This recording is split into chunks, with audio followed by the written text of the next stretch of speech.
Dominic का चेहरा शांत था और उसकी आंखें गहरी, लेकिन उसने सलीना पर वैसे इल्जाम नहीं लगाए जैसे वह पहले लगाता था। ये तो छोड़ ही दीजिए कि अब वह सलीना का मंगेतर नहीं है और उसे डांटने की कोई स्थिति में भी नहीं है। सिर्फ स्कूल वाली बातों के हिसाब से देखा जाए तो असली गलती लिया और एंजी की ही थी। लिया की छुपी हुई नीयत और लापरवाह गलतियां, एंजी की धक्का-मुक्की और जानबूझकर किया गया निशाना बनाना, इन्हीं सबने सलीना को वो सारी नाइंसाफियां झेलने पर मजबूर किया। खासकर आज दोपहर, सलीना का पीला और खूबसूरत चेहरा उसकी आंखों के सामने बार बार घूमता रहा।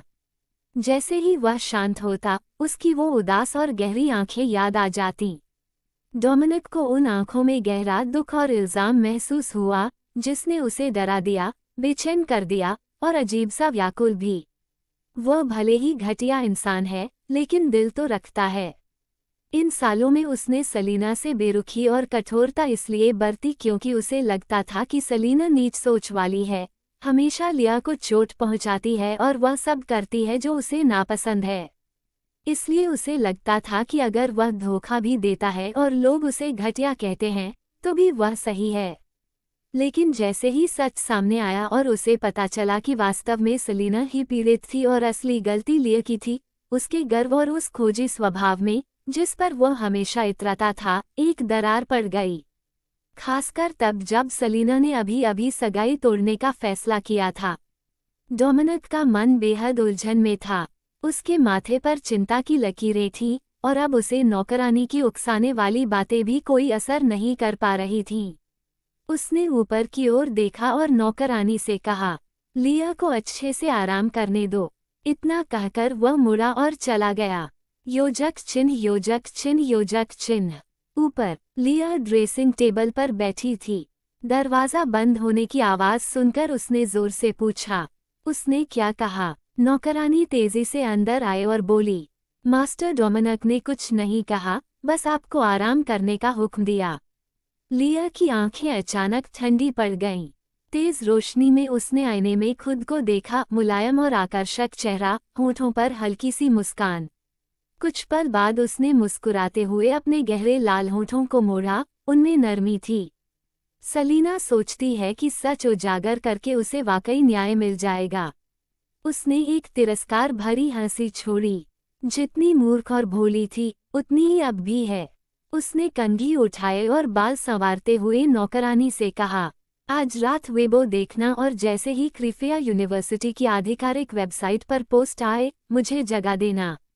ठीक है। नौकरानी के बाहर जाते ही लिया ने कंघी नीचे रखी, मेज पर रखा मोबाइल उठाया और एक फोन उठाया गया। लिया मुस्कुराई, उसकी मुस्कान गर्मजोशी भरी और मोहक थी, लेकिन आंखों में एक खतरनाक और डरावनी चमक थी। मेरी मूर्ख बहन अब भी सोच रही है कि खेल पलट सकती है। तुम्हें आज रात कुछ करना ही होगा। लाइन के दूसरी तरफ से एक नर्म और मासूम सी महिला की आवाज आई।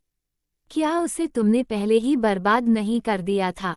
वह अचानक से क्यों पलटना चाहेगी? इतने समय तक सताई गई है, तो अब जाकर उसने कुछ योजना बनाई होगी। लेकिन ये कदम थोड़ा चुनौतीपूर्ण होना चाहिए, वरना मेरा समय ही बर्बाद है। लिया ने अपनी आंखें सिकोड़ लीं। उसे सलीना के बदले हुए रूप पर संदेह तो था, लेकिन कुछ समझ नहीं पाए। इसलिए अभी के लिए उसे नजरअंदाज करना पड़ा। उसने अपने लाल होठों को हल्का मोड़ते हुए ठंडी आवाज में कहा, वह अब पहले जैसी नहीं रही। अब उसके पीछे लूक खड़ा है, इसलिए सावधान रहना। महिला की लापरवाह आवाज अचानक थम गई। Look Jordan. कुछ पल चुप रहने के बाद महिला जहरीली हंसी हंसी, फिर उसकी आवाज और भी मुलायम हो गई। वह तो किस्मत वाली निकली, लेकिन क्या उसके पीछे पहले डोमिनिक नहीं था? अब डोमिनिक तुम्हारा हो चुका है। लूक मेरा आदमी है, वह उस पर हाथ भी नहीं डाल सकती। क्या वाकई डोमिनिक उसका हो गया था? लिया ने नजरें झुका ली, आंखों में छिपी कड़वाहट को छिपाते हुए कोमल स्वर में बोली, मुझे पता है कि तुम उसे पसंद करती हो, इसलिए मैंने तुम्हें फोन किया है। तुम वेबो पर जनमत पर नजर रखना। महिला ने उपहास करते हुए कहा, चिंता मत करो, मैं गारंटी देती हूँ कि पूरा इंटरनेट सलीना को गालियाँ देगा, और तुम्हारे खिलाफ एक भी कलंक की खबर सामने नहीं आएगी, मिस रिडल। योजक चिन्ह योजक चिन्ह योजक चिन्ह। रात 9 बजे क्रिफिया यूनिवर्सिटी की आधिकारिक वेबसाइट पर एक नोटिस जारी किया गया। उसमें लिखा था कि पिछले 1 साल से सलीना, जो इस यूनिवर्सिटी की छात्रा है, कैंपस हिंसा की शिकार रही है और 2 चीटिंग घटनाएं भी उसके नाम से जुड़ी हुई हैं। ये दोनों ही गंभीर मामले हैं जिनकी सख्ती से जांच की जाएगी ताकि पीड़ितों को न्याय मिल सके और गुनहगारों को कड़ी सजा। स्कूल वायलेंस हाल के वर्षों का सबसे गर्म मुद्दा रहा है और क्रिफिया यूनिवर्सिटी क्रिफिया की सबसे बड़ी यूनिवर्सिटियों में से एक है। जैसे ही यह घोषणा हुई, मीडिया रिपोर्टर ऐसे टूट पड़े जैसे किसी शिकारी ने खून की गंध सूंघ ली हो। वे उसी रात इंटरव्यू के लिए यूनिवर्सिटी पहुंच गए। उसी समय कई व्लॉगर्स ने इस घोषणा को शेयर किया और देखते ही देखते ये खबर आग की तरह फैल गई। सलीना दोपहर को ओलंपस ग्रुप गई थी, डायरेक्टर से अपनी पढ़ाई जारी रखने के लिए।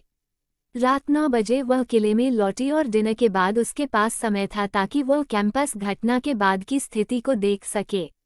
वह सोफे पर बैठी थी, माथे पर आलस्य भरी शिकन, एक हाथ से सिर को थामे हुए और दूसरे हाथ से वेबो पर क्लिक किया। जैसे ही उसने पेज खोला, उसकी नज़र सीधे हॉटस्पॉट पर पड़े कुछ हेडलाइंस पर गई और उसने भौहें उठाईं। सलीना की आंखों में हल्की सी चमक आई और उसकी उंगली ने एक हेडलाइन पर टैप किया, कैंपस वायलेंस एट क्रिफिया यूनिवर्सिटी। तभी उसने देखा कि बुरी टिप्पणियों की बाढ़ सी आ गई है, लगभग सब तरफ से, और सब उसे गालियां दे रहे थे। योजक चिन्ह योजक चिन्ह योजक चिन्ह। स्टूडेंट ए, सलीना हमारे स्कूल की मशहूर मूर्ख है, हर परीक्षा में सबसे नीचे। उसने परीक्षा में चीटिंग की और पकड़ी भी गई, लेकिन मानने से इनकार कर दिया। ये सच है जिसे क्रिफिया यूनिवर्सिटी का हर व्यक्ति देख चुका है। पूरे विश्वविद्यालय के लिए शर्म की बात है। शिक्षक से लेकर सहपाठी, यहाँ तक कि बूढ़ा क्लीनर भी उसे पसंद नहीं करता। स्टूडेंट बी, मैं उसे नहीं जानता, लेकिन ये घोषणा पढ़कर गुस्सा आया। सलीना ने चीटिंग की और दूसरों पर झूठा इल्जाम लगाया। इसमें कोई छुपी साजिश नहीं है। रही बात स्कूल वायलेंस की, तो वह तो हंसी की बात है। अगर कोई उससे बात नहीं करता, उसे अपनी गतिविधियों में शामिल नहीं करता, तो क्या वह स्कूल वायलेंस कहलाएगा? ये तो मेडिकल फैकल्टी के छात्रों के लिए नाइंसाफी है। पूरी क्लास उसे पसंद नहीं करती, उसे अपनी गलती खुद ढूंढनी चाहिए। स्टूडेंट सी, हाँ, ये घोषणा मजाक है। सलीना की मूर्खता और निर्दयता क्रिफिया के उच्च वर्गों में मशहूर है। एक औरत जिसे उसके पिता ने घर से निकाल दिया, अब कहती है कि वह पीड़ित है और लोग उसके साथ अन्याय कर रहे हैं। मजाक है ये। क्रिफिया यूनिवर्सिटी की किस्मत ही खराब है कि ऐसे चरित्रहीन छात्रा के कारण बदनाम हो रही है और पूरी क्रिफिया में हंसी का पात्र बन रही है। यहाँ तक कि ओल्ड्रिच यूनिवर्सिटी भी इसका मजाक बना रही है। ये तो हास्यास्पद है। सलीना ने कुछ कमेंट्स को लापरवाही से स्क्रॉल किया। उसके चेहरे पर कोई भाव नहीं था, लेकिन आंखों के भीतर गहरी ठंडक साफ झलक रही थी। उसने फोन एक तरफ रख दिया और जैसे ही सिर उठाया, दरवाजे से अंदर आते हुए एक लंबा, सीधा खड़ा हुआ शख्स दिखाई दिया। उसकी मौजूदगी बेहद असरदार थी, गहरी, डर जगाने वाली आंखें और चेहरा इतना हैंडसम और आकर्षक कि शब्दों में बयान करना मुश्किल था। ठुड्डी को एक हाथ से टिकाए, लंबे बाल कंधों पर बिखरे हुए, सलीना ने कुछ पल उसे देखा। उसकी आंखों में अनायास प्रशंसा उभर आई, होठों के कोनों पर मुस्कान खिल उठी। ऑस्वाल्डो की नज़र जैसे ही उसके चेहरे पर पड़ी, वह एक पल के लिए ठहर सी गई। सब कुछ समझने के बाद उसके चारों ओर फैली ठंडी आभा धीरे धीरे गायब हो गई। वह सलीना के पास आया और अपनी लंबी काया को झुकाकर उसके सामने बैठ गया। उसकी आंखों में चिंता देखकर सलीना ने भी उसकी गहरी, काली आंखों में देखा और हल्के से सिर हिलाते हुए धीमे स्वर में मुस्कुराए। कुछ नहीं हुआ, मैं ठीक हूँ। कभी की मासूम और दयालु सलीना के लिए इंटरनेट पर होने वाला हिंसक व्यवहार बेहद तकलीफदेह था। उसने अवसाद और आत्ममंथन भी झेला था, लेकिन अब उसके लिए ये सब बस कुछ बेकार लोगों की शोर मचाने वाली हरकतें थीं, जिनकी कोई अहमियत नहीं थी।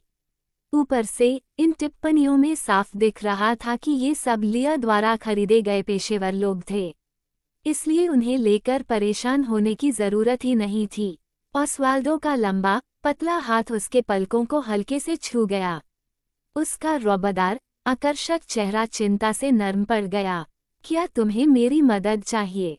सलीना को किसी के इतना पास आने की आदत नहीं थी। उसकी लंबी पलकों में हल्की कंपन हुई, लेकिन ऑस्वाल्डो उसका नामात्र का पति था। वो सचमुच उसकी परवाह करता था और उस पर कभी पत्नी होने का दबाव नहीं डालता था। यह उसके लिए पहले से ही बड़ी समझदारी थी। ऐसे में अगर वो उसकी सच्ची चिंता को भी ठुकरा दे तो यह ज्यादा हो जाएगा। उसने महसूस किया कि उसका मजबूत हाथ उसके गाल को हल्के से सहला रहा है। उसका नाजुक चेहरा उसकी गर्म हथेली से सटा और एक झंझनाहट सी उठी। सलीना ने दिल में उठती उस अनजानी हलचल को दबाया, थोड़ा सिर झुकाया और नाजुक चेहरे पर मुस्कान लाते हुए बोली, नहीं, ज्यादा से ज्यादा 3 दिन में बहुत लोग मेरे लिए पलटकर जवाब देंगे। वो खुद परवाह नहीं करती थी, लेकिन इसका मतलब ये नहीं कि जवाब भी न दे। सलीना के इस आत्मविश्वास को महसूस करके ऑस्वाल्डो की गहरी काली आंखों में एक अजीब सा भाव चमक उठा। उसने उसे गहराई से देखा। उसकी पत्नी में जरा भी यह भावना नहीं थी कि उसे उस पर निर्भर होना चाहिए। उसकी आंखें कुछ बयां करती, फिर भी उसने लंबी पलकों को झुका लिया, असली भावनाओं को दबाया और खड़ा होकर सोफे के दूसरे छोर पर चला गया। जैसे ही वह दूर हुआ, सलीना का तनाव कम हो गया और उसने राहत की सांस ली। उसने हल्की भौहें चढ़ाईं और उस आदमी की रौबदार पीठ को घूरने लगी। मन में हैरानी थी कि वह क्यों घबरा रही है, जबकि साफ था कि यह आदमी उसके लिए बुरा नहीं चाहता। कोई जवाब न पाकर सलीना ने अपनी उंगलियां भौं पर रखी ही थीं कि अचानक वही गहरी और दिलकश आवाज गूंजी, मैं कल से कोई आदमी तुम्हारे साथ भेज दूंगा। सलीना चौंकी, हाथ नीचे किया और हल्की सी मुस्कान दी, नहीं, मैं कल खुद कॉलेज जाऊंगी। कैंपस के भीतर वे छात्र, जिनके मन में उसके लिए सबसे ज्यादा जहर था, अस्थायी रूप से घर जाने से रोक दिए गए थे। और जो छात्र बचे थे, वे भले ही उससे खुश न हों, लेकिन इस समय के हालात में कोई भी उसके खिलाफ ज्यादा बढ़ने की हिम्मत नहीं करता। ऑस्वाल्डो ने हल्के से होंठ भींचे, कुछ सेकंड चुपचाप सलीना को देखा। उसने पाया कि लड़की सिर झुकाए गहरी सोच में डूबी थी। योजक चिन्ह, योजक चिन्ह, योजक चिन्ह। अगले दिन क्रिफिया यूनिवर्सिटी के गेट पर सलीना जैसे ही दिखाई दी, उसे तुरंत घेर लिया गया। कई रिपोर्टर पहले से उसका इंतजार कर रहे थे। लेडी सलीना, कृपया स्कूल वायलेंस और चीटिंग के बारे में अपना बयान दीजिए। लेडी सलीना, आपने चीटिंग क्यों की? और यह मामला अभी क्यों उजागर किया? क्या पुलिस के हाथ लगे वो छात्र आपके बदले का शिकार हैं? लेडी सलीना, आपने इतना बड़ा तमाशा खड़ा कर दिया, क्रिफिया यूनिवर्सिटी के कई छात्रों और अपनी बहन को बदनाम कर दिया। क्या आपको पूरा यकीन है कि मिस्टर जॉर्डन आपके लिए खड़े होंगे? लेडी सलीना, क्या मैं पूछ सकती हूँ कि आपका मिस्टर जॉर्डन से क्या रिश्ता है? आखिर वह आपकी बिना शर्त मदद क्यों करेंगे? क्या ये सच है कि आप अब मिस्टर जॉर्डन की मिस्ट्रेस हैं, जैसा कि बाहर अफवाह फैली हुई है? एक के बाद एक सवाल उठने लगे। भीड़ में मौजूद लोग एक दूसरे को धक्का देकर सलीना के करीब पहुंचने की कोशिश कर रहे थे। माइक्रोफोन उसके चेहरे के इतने पास आ गए कि कई बार तो उसकी आंख में चुभते चुभते बचे। लंबी काली ड्रेस और काली सन हेड पहने सलीना ने हाथ उठाकर अपना चेहरा ढक लिया, लेकिन भीड़ उसे लगातार पीछे धकेल रही थी। लोग इतने ज्यादा थे कि उसे छिपने की कोई जगह नहीं मिली। किसी को परवाह भी नहीं थी कि वो उसे चोट पहुंचा रहे हैं। सब पागलों की तरह उस पर टूटे पड़े थे, यहाँ तक कि उसे बोलने का मौका भी नहीं मिल रहा था। रिपोर्टर ऐसे लग रहे थे जैसे भूखे भेड़िए हों, उनकी आंखों में लालच, चेहरों पर वहशीपन, जैसे अभी उसे नोच ही डालेंगे। बाहर खड़े तमाशाबीनों की भीड़ से व्यंग्यात्मक हंसी की आवाजें उठीं। सही सबक मिला इसे, कल तक बहुत अकड़ रही थी, अब देखो बिच, इतनी बड़ी बदनामी के बाद भी क्रिफिया यूनिवर्सिटी में हमारे साथ पढ़ने की हिम्मत रखती है। सलीना ने सिर उठाया, उसका चेहरा ठंडा और भावहीन था। उसने स्कूल गेट के भीतर देखा। वहाँ बर्फ सी सफ़ेद लंबी ड्रेस पहने लिया खड़ी थी। वो कुछ छात्रों के पीछे छिपी हुई थी। उसकी नर्म सी निगाहों में गहरा घमंड झलक रहा था। सलीना की ओर देखते ही उसने मुस्कुराकर होठों को हल्का सा मोड़ा, मानो कह रही हो, सलीना तुम फिर हार गई। सलीना की निगाहें बर्फ जैसी ठंडी हो गईं। उसके कानों में शोर गूंज रहा था, चारों ओर से जहरीले इल्जाम बरस रहे थे। उस पल उसे अफसोस हुआ कि उसने ऑस्वाल्डो की बात नहीं मानी।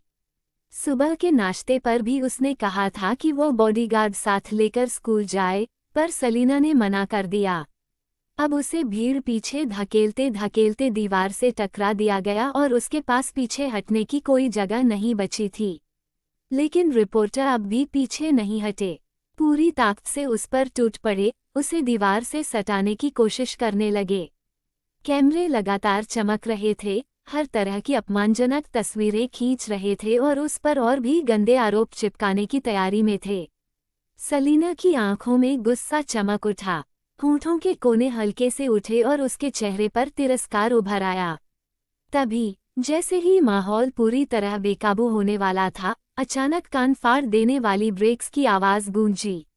एक पंक्ति में खड़ी शानदार स्पोर्ट्स कारें बिजली की गति से आईं और गुस्साए अजगरों की तरह जोरदार अंदाज में किनारे आकर रुकीं। पल भर में सबका ध्यान उनकी ओर खींच गया। किसी को भी अब सलीना की परवाह नहीं रही। भीड़ में से हैरानी से भरी चीखें उठीं। ओह माय गॉड, बेंटली, इतनी सारी लग्जरी कारें यहाँ कैसे? स्कूल के अंदर खड़ी लिया ने भी ऊपर देखा। उसके चेहरे पर घमंड झलक रहा था, लेकिन उसकी मुठ्ठियां कस गईं और आंखों में दबी हुई खींच साफ दिखाई दी। सभी की आंखों के सामने उन चमकती काली कारों के दरवाजे एक एक करके खुले और फिर एकदम अनुशासन में काले कपड़े पहने रौबदार आदमी बाहर निकले। वे रिपोर्टरों के झुंड के पीछे भागे और बिना कुछ कहे सीधे मुंह के बरसाने लगे, कौला पकड़कर उन्हें जोर जोर से पीटा। आह, क्या कर रहे हो? वे हमें मार डालेंगे, बहुत दर्द हो रहा है, पुलिस को बुलाओ, मदद करो। चारों ओर भय और गुस्से की चीख पुकार मच गई। काले कपड़ों में मौजूद वह गिरोह, जो बेहद निर्दयी था, ने 2-3 ही वारों में सभी रिपोर्टरों को जमीन पर गिरा दिया और खून ऐसे बहने लगा मानो नल खुल गया हो।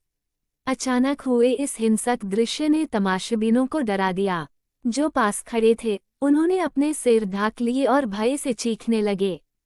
सलीना की आंखों में जो गुस्सा पल भर पहले भड़क उठा था, वह अचानक शांत हो गया जब उसकी निगाह उन काले कपड़ों वाले आदमियों पर पड़ी। उसके नाजुक लाल होंठ कस गए और चेहरे पर ठंडा भाव आ गया।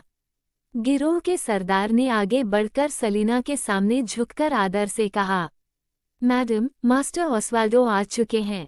स्कूल गेट पर खड़ी हाई प्रोफाइल स्पोर्ट्स कार का स्टर्लिंग सिल्वर दरवाज़ा काले कपड़ों में एक आदमी ने सम्मानपूर्वक खोला। सबकी डरी और जिज्ञासु निगाहों के बीच सलीना को कार में बैठने का न्योता दिया गया। वह पैसेंजर सीट पर बैठी। उसका खूबसूरत चेहरा इस बार बिना मुस्कान और गर्मजोशी के था, केवल अपमान और गुस्से की हल्की छाया बाकी थी। क्रीफिया यूनिवर्सिटी क्रीफिया का सबसे बड़ा स्कूल है, जहां समाज के उच्च वर्ग के लोग पढ़ते हैं। लिया का यहाँ स्कूल गेट पर इतनी बेहिचक और घटिया चालें चलना ये दिखाता था कि उसे सच उजागर होने का कोई डर ही नहीं था। ऑस्वाल्डो आलस भरे अंदाज में ड्राइवर सीट पर बैठा था। उसकी पतली उंगलियां सलीना के माथे से होते हुए उसके चेहरे पर गिरी काली लट को कान के पीछे टक गईं। उसकी गहरी रात जैसी आंखों में हल्की कोमलता झलक रही थी। जिस इंसान के दिल में ही बुराई भरी हो, उसे बुराई करने से रोकने वाली केवल ताकत की दबदबा ही होती है। सलीना की निगाह झिलमिला उठी। वो समझ गई ऑस्वाल्डो क्या कहना चाहता है। उसने लिया को गलत आंका था। सोचा था कि कम से कम इंसानियत की कुछ सीमा वह रखेगी, लेकिन लगता है लिया का दिल और उसके तरीके उससे कहीं ज्यादा जहरीले और निर्दयी हैं जितना वह दिखाती है। लिया को छोड़कर सलीना का उन लोगों से कोई व्यक्तिगत झगड़ा नहीं था जिन्होंने उसे सताया और अपमानित किया। वे उससे नफरत करते और उसे चोट पहुंचाते थे, क्योंकि लिया की साजिशों के अलावा एक और वजह थी, सलीना के पीछे कोई नहीं था। क्रीफिया में लगभग हर कोई जानता था कि रिडल परिवार में लिया थी, और उसका धोखेबाज पिता बदनाम और नापसंद सलीना के लिए कभी खड़ा नहीं होगा। इसी वजह से ये सारे मीडिया वाले इतनी बेशर्मी और बेधड़क होकर उसे तंग और बदनाम करने की हिम्मत रखते थे। अगर उसके पास इतना मजबूत बैकग्राउंड और ताकत होती कि वो सबको रौंद सके, तो कितने लोग उसकी हिम्मत करते उसे अपमानित करने की। यही ऑस्वाल्डो का उसे ताकतवर बनाने का तरीका था। सलीना ने गहरी सांस छोड़ी, उसके दिल का गुस्सा कुछ हल्का हुआ, और उसने हल्की मुस्कान के साथ ऑस्वाल्डो की ओर देखते हुए कोमल स्वर में कहा, थैंक यू। ऑस्वाल्डो ने उसकी ओर गहराई से देखा, उसकी निगाहें ठहरी हुई और गहरी थीं, और वह धीमे से हंस पड़ा। अच्छा है कि तुम जख्मी नहीं हुई। सलीना उस मुस्कान को देखकर ठिठक गई। अनायास ही उसका ध्यान बच गया और अचानक उसे महसूस हुआ मानो वो किसी खतरनाक दिशा में बह रही हो। लिया ने अविश्वास से अचानक प्रकट हुई लग्जरी कार्स और बॉडीगार्ड्स को देखा। उसके नुकीले नाखून उसकी हथेलियों में गहराई तक धंस गए, और उसकी आंखों के नीचे का गहरा रंग और भी भारी हो गया। उसे लगभग तुरंत यकीन हो गया कि सलीना को बचाने आया शख्स लूक नहीं था, बल्कि वही आदमी था जिसने ऑक्शन में सलीना के लिए 500 मिलियन खर्च करके डायमंड खरीदा था। वह लिया की जिंदगी का पहला पल था जब वह सलीना से हार गई थी, और उसे वह विविडली याद रहना था। एक आदमी जो आधा बिलियन खर्च करके सिर्फ उस औरत के लिए डायमंड खरीद सकता है जिस पर उसकी नज़र है, उसके पास आखिर कितना होना चाहिए। उसने काले कपड़ों में लिपटे बॉडीगार्ड्स को देखा, जो रिपोर्टर्स को बिना किसी रहम के पीट रहे थे। ये लोग प्रोफेशनली ट्रेंड थे, तेज और निर्दयी, और किसी की जान जाने से बिल्कुल नहीं डरते थे। वे पूरी तरह से बेखौफ थे, और वहां खड़ी हर एक लग्जरी कार की कीमत करोड़ों में थी। लिया को फिर ऑक्शन में रेलिंग पर रखे उस हाथ की याद आई जिसे उसने चुपके से देखा था। वह हाथ लंबे, पतले, गरिमामय और एक भारी डेमोनिक ऑरा से भरे थे। लिया की हथेलियां गर्म हो गईं और उसका दिल अजीब तरह से धड़क उठा। वो कुछ पल वहीं खड़ी रही, उसकी आंखों में एक काली चमक झिलमिलाई, और फिर अचानक उसने अपनी स्कर्ट उठाई और भीड़ को चीरते हुए चिंतित चेहरे के साथ सलीना की ओर दौड़ी। लेकिन वह का तक पहुंच भी नहीं पाई थी कि बाहर पहरे पर खड़े ब्लैक क्लैड बॉडीगार्ड्स ने उसे रोक लिया। लिया हांफी और अपने होंठ काट लिए, उसकी नज़रें सलीना की का पर टिक गईं। उसकी आंखें नर्म और बेबस थीं, लेकिन भीतर वे इतनी पैनी थीं मानो कांच भेद कर अंदर तक देख लेना चाहती हों। उसका पीला चेहरा चिंता से ढका हुआ था, उसकी आंखें इतनी नर्म थीं कि दिल पिघला दें। उसने कुछ पल हिचकिचाने के बाद धीमी आवाज में कहा, सलीना, तुम ठीक हो ना? पब्लिक ओपिनियन बहुत बड़ा हो गया है, बाहर बहुत डेंजरस है। डैड तुम्हारे लिए वरीड हैं। तुम्हें अपनी टेम्परामेंट पर लिमिट रखनी चाहिए। मेरे साथ घर चलो, ओके? वह ऐसे बोल रही थी जैसे सच में एक अच्छी बहन हो, जो अपनी रेबेलियस और अनरूली बहन के लिए फिक्रमंद है। कार के अंदर सलीना ने हल्का सा चेहरा मोड़ा और कुछ मीटर दूर खड़ी लिया को देखा। उसके होठों के कोने हल्के से उठे, और उसके शब्द ऑस्वाल्डो के लिए थे। तुम अपने काम पर जाओ, मैं शाम तक जल्दी वापस आ जाऊंगी। ऑस्वाल्डो ने प्यार से उसके बालों को सहलाया, उसके पतले होठों पर हल्की सी कर्व आई, और उसकी आंखों में डोटिंग की झलक थी। अगर मदद की जरूरत हो तो मुझे कॉल करना। सलीना के होठों पर हल्की सी मुस्कान आई, जो बेहद टचिंग थी। आखिरकार उसने सिर हिला दिया। का के दरवाजे पर खड़ी लिया को कुछ देर बाद ही का के अंदर से एक धीमी, मधुर आवाज सुनाई दी, क्लियर द एरिया। लिया का दिल जोर से धड़का और उसकी मुठियां कस गईं। छात्र लग्जरी कार्स की लंबी कतार को घूरते हुए गहरे शौक में थे, और लंबे समय तक संभल नहीं पाए। लेकिन ब्लैक क्लैड बॉडीगार्ड्स की और इंस्पायरिंग ऑरा के सामने उनके पैर अपने आप कैंपस के भीतर चल पड़े। लिया आखिरी इंसान थी जिसे बॉडीगार्ड्स ने इनवाइट करके हटाया, और जैसे ही वह उनसे थोड़ी दूर हुई, उसने पीछे मुड़कर देखा। ठीक उसी समय सलीना कार से बाहर उतरी थी, दरवाजे के सामने खड़ी थी और झुककर ड्राइवर सीट में बैठे आदमी से कुछ कह रही थी। वह आदमी एक हाथ से सलीना का चेहरा सहला रहा था, उसकी लंबी, पतली उंगलियां लिया की नज़र खींच रही थीं। लिया की हथेलियां अचानक पसीने से भीग गईं और उसकी धड़कन बेकाबू हो गई। उसने उस हाथ को घूरते हुए अपने मन में उस आदमी का चेहरा इमेजिन किया। निश्चित ही वह डिग्निफाइड और मेस्मराइजिंग होगा। वह डोमिनिक से कहीं ज्यादा आकर्षक और गरिमा में आदमी था। लिया ने सलीना को घूरा, उसकी आंखों में गहरी जेलसी जल रही थी। ठीक वैसे ही जैसे सालों पहले जब सलीना पहली बार रिडल फैमिली में वापस आई थी और वो उसके एल्डेस्ट लेडी स्टेटस से जलती थी। जो भी चीज़ सलीना की है, लिया उसे पाने के लिए हर हद तक जाएगी। चाहे वह रिडल परिवार की बड़ी बेटी का दर्जा हो, वह आदमी जिसे सलीना पसंद करती है, या फिर वे चीज़ें जिन्हें वह चाहती है। लिया ने सलीना और ऑस्वाल्डो के विदाई के उस गर्मजोशी भरे दृश्य को देखा। उसके होठों पर मुस्कान थी, लेकिन उसकी आंखें गहरी और ठंडी हो गईं। ऑस्वाल्डो को विदा करने के बाद ही सलीना हल्के और सधी हुई चाल से क्रिफिया यूनिवर्सिटी के कैंपस में दाखिल हुई। जिन्होंने अपनी आंखों से यह भव्य और वीरतापूर्ण रेस्क्यू देखा था, उन्होंने सलीना को और भी अधिक हैरानी और जलन से देखा। क्रिफिया में हर कोई जानता था कि सलीना को रिडल परिवार से निकाल दिया गया है। उसकी सौतेली मां परिवार संभाल रही है और उसके पिता ने बचपन से ही उसे नज़रअंदाज किया है। भले ही वह नाम से रिडल परिवार की बेटी है, पर असल में उसकी जिंदगी आम छात्रों से भी बदतर थी। बाद में भले ही यह अफवाह फैली कि उसका लूक से रिश्ता है, लेकिन दूसरों को लगता था कि लूक को उस पर तरस आया और इसी वजह से उसने उसे ओलंपस ग्रुप में नौकरी दिलाई ताकि वह अपना गुजारा कर सके। किसी ने भी यह उम्मीद नहीं की थी कि सलीना के पीछे इतना बड़ा और गहरा सहारा मौजूद होगा।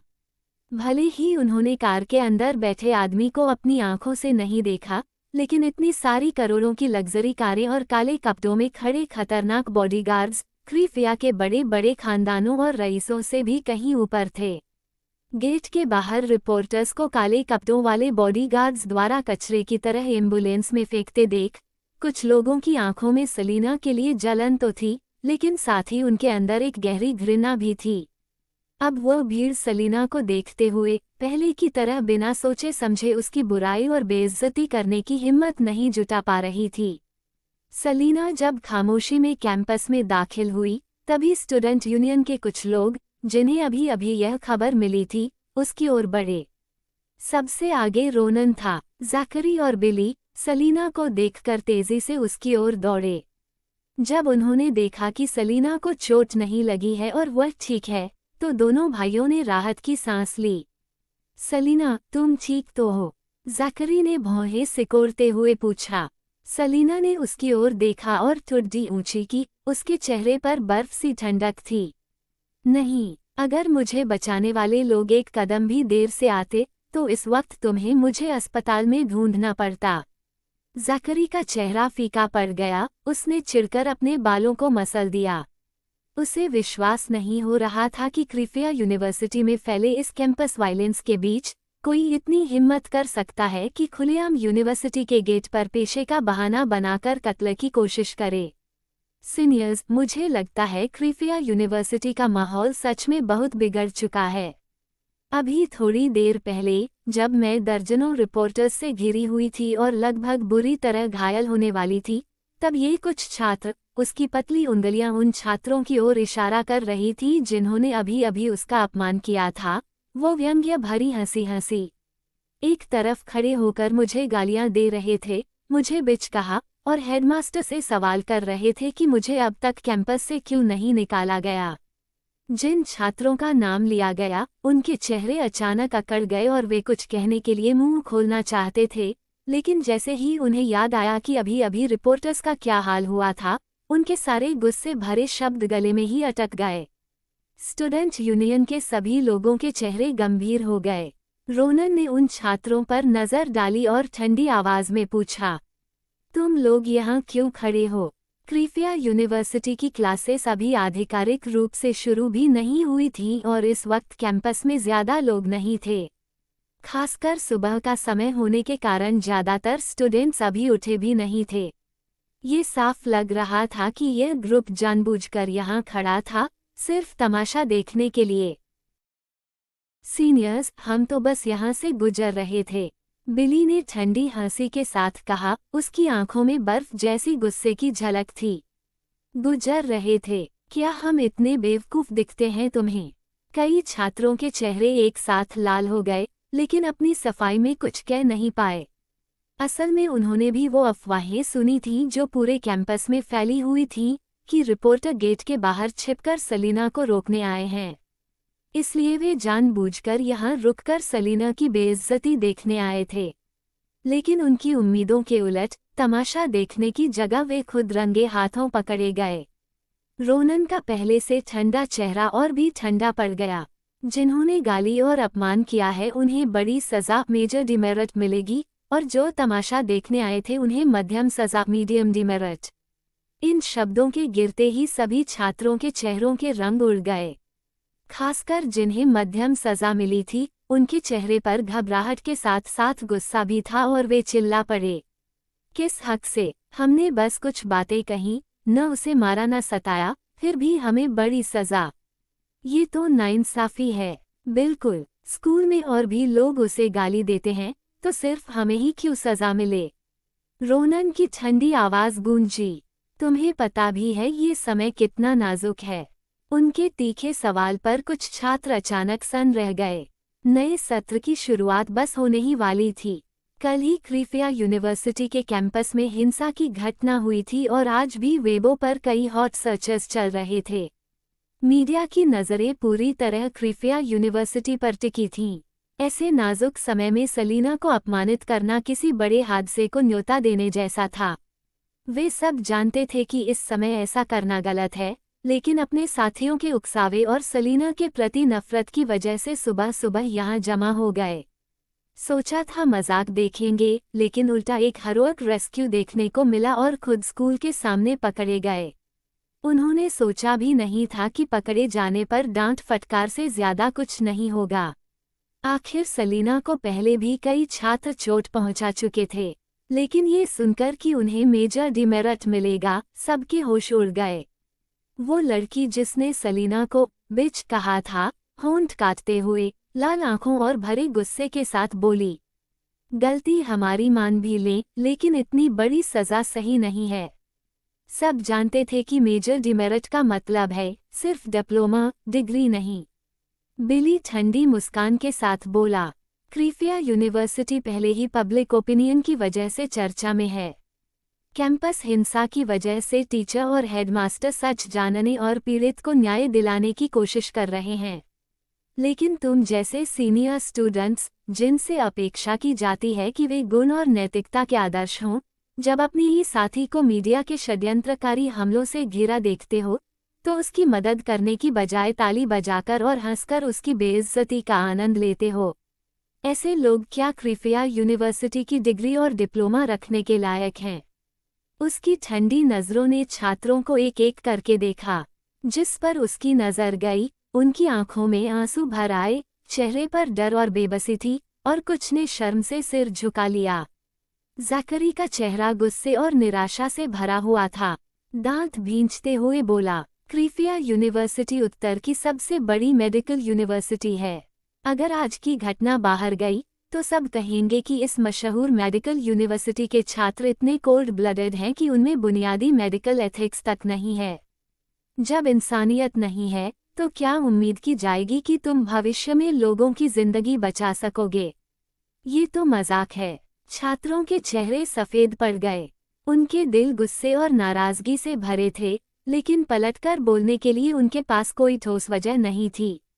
सलीना की बर्फ जैसी ठंडी नज़रें पूरे समूह पर घूमी, और इसी बीच लिया भीड़ से कब की गायब। लोगों को हथियार की तरह इस्तेमाल करने की बात हो तो मिस रिडल हमेशा चालाक और चतुर रही हैं। हर बार वक्त रहते खुद को किनारे कर लेती हैं और किसी को उन्हें पकड़ने का मौका भी नहीं मिलता। सलीना की आंखों में एक काली चमक झलकी और होठों पर ठंडी मुस्कान उभरी। छात्रों को स्टूडेंट काउंसिल ने स्कूल के नाम पर दंडित किया, इसमें किसी की निजी भावना शामिल नहीं थी। भले ही छात्र शिकायत लेकर शिक्षकों के पास जाते, फिर भी कुछ नहीं बदलता। ऊपर से इतने गंभीर उदाहरण के बाद अब अंदाजा था कि क्रिफिया यूनिवर्सिटी में कोई भी छात्र खुलेआम सलीना को अपमानित या परेशान करने की हिम्मत नहीं करेगा।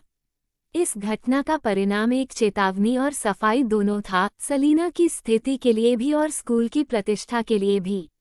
स्कूल गेट पर मामला निपटाने के बाद सलीना स्टूडेंट काउंसिल के छात्रों के साथ हेडमास्टर्स ऑफिस में दाखिल हुई।